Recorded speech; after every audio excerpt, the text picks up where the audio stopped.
হয় এটা পথ দেখুৱাম আৰু এই পথটোৱে বিদ্যালয়ৰ কণ ছাত্ৰ ছাত্ৰীসকলে বিদ্যালয়ত পাঠদান কৰিবলৈ আহে আৰু এই পথটো হৈছে মোৰ সহযোগী নিপুলে দেখুৱাব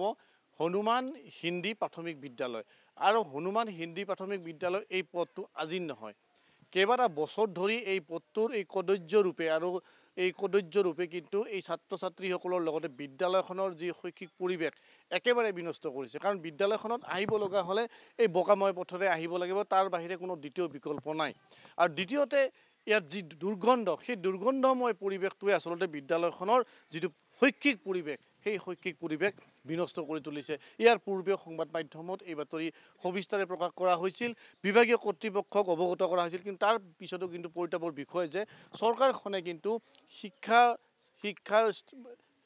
শিক্ষাৰ বাবে ছাত্ৰ ছাত্ৰীসকলে অহা যিটো পথ সেই পথৰ কিন্তু কোনো ব্যৱস্থা নকৰিলে যাৰ ফলত প্ৰতিদিনে এই বৰষুণৰ বতৰত ছাত্ৰ ছাত্ৰীসকলে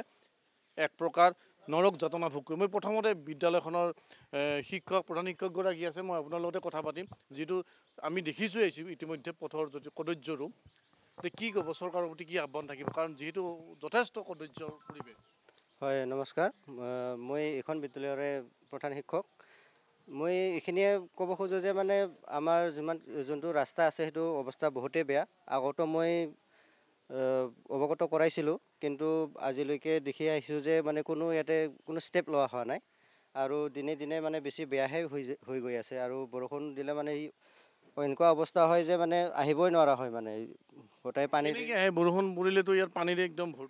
উপায় নাই যোৱাবাৰ অকণমান কোৱাৰ কাৰণে মানে চাইডেদি বস্তাত মানে বালি ভৰাই দিছিলে সেইটোৱে মানে এতিয়া আমাৰ একমাত্ৰ সাহাৰা হৈ আছে আৰু আহিবৰ কাৰণে যদি বেছিকৈ বানপানী আহে মানে বেছিকৈ যদি পানী জমা হয় তেতিয়াহ'লে আমি আহিবই নোৱাৰোঁ মানে সেনেকুৱা পৰিস্থিতি হয় এজাক বৰষুণ পৰাৰ পিছতে কিন্তু ইয়াৰ কদৰ্যময় পৰিৱেশ হয় বিশেষকৈ এই পথটো আৰু এই পথৰ যি পৰিৱেশ সেই পৰিৱেশ আৰু বৰষুণ দিয়াৰ পিছত ইয়াত চলাচল কৰিব পৰা পৰিৱেশ নাথাকে কিন্তু তাৰ মাজতো এই বিদ্যালয়ত হনুমান হিন্দী প্ৰাথমিক বিদ্যালয়খনৰ ছাত্ৰ ছাত্ৰীসকলে কিন্তু আহিবলগীয়া হয় কিমান এটা কদৰ্য পৰিৱেশ কিন্তু তাৰ পিছতো কিন্তু স্থানীয় প্ৰশাসন বা গোৱালপাৰা জিলা প্ৰশাসনে কোনো ব্যৱস্থা গ্ৰহণ কৰা নাই মই আমচুৰ গোৱালপাৰা জিলাৰ সভাপতিগৰাকী আছে মই জানিব বিচাৰিম যিহেতু যথেষ্ট কষ্টৰ মাজত ছাত্ৰ ছাত্ৰীসকল অহা যোৱা কৰি থাকিবলগীয়া হৈছে হয় হয় চাওক হিন্দী হৈছে আমাৰ ভাৰতৰ ৰাষ্ট্ৰীয় ভাষা আৰু আমাৰ গোৱালপাৰা জিলাত আমি জনামতে কেৱল মাত্ৰ দুখনেই হিন্দী বিদ্যালয় আছে আৰু এইখন হনুমান হিন্দী বিদ্যালয় তো হিন্দীৰ প্ৰতি মানুহৰ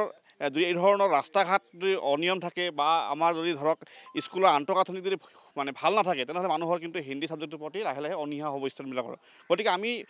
অসম চৰকাৰ তথা জিলা প্ৰশাসন বাৰম্বাৰ দাবী জনাই আহিছিলোঁ যে ৰাস্তা ঘাটবিলাক কমচে কম বনাই দিব লাগে স্কুলত যোৱা ৰাস্তা আৰু এইটো ৰাস্তাৰ কাৰণে আমি বিগত সময়ছোৱাত আমি জিলা উপায়ুক্ত মহোদয়ক আমি মেমৰেণ্ডামো দিছিলোঁ কিন্তু আজি 2 বছৰ আগতে মেমৰেণ্ডাম আজিলৈকে কিন্তু এই ৰাস্তাৰ কোনো ধৰণৰ ব্যৱস্থা নহ'ল ইয়াৰ স্থানীয় বিধায়কে কওক ইয়াৰ ব্লক ডেভেলপমেণ্ট কমিটি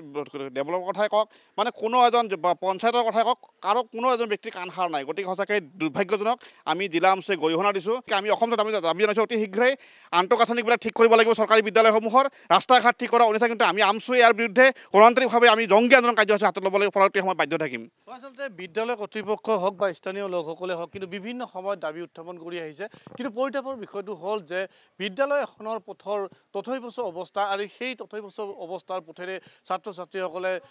পাঠদান গ্ৰহণ কৰাৰ বাবে আহিবলগীয়া হৈছে বৰষুণত তিতি বুৰি তাৰ পিছতো কিন্তু শিক্ষা বিভাগ হওক বা গোৱালপাৰা জিলা প্ৰশাসনে হওক বা এই পথ মেৰামতিৰ ক্ষেত্ৰত কোনো ব্যৱস্থা গ্ৰহণ নকৰিলে এই বিধায়ক হওক বা স্থানীয় প্ৰতিনিধি হওক বা জিলা প্ৰশাসনে হওক আচলতে এই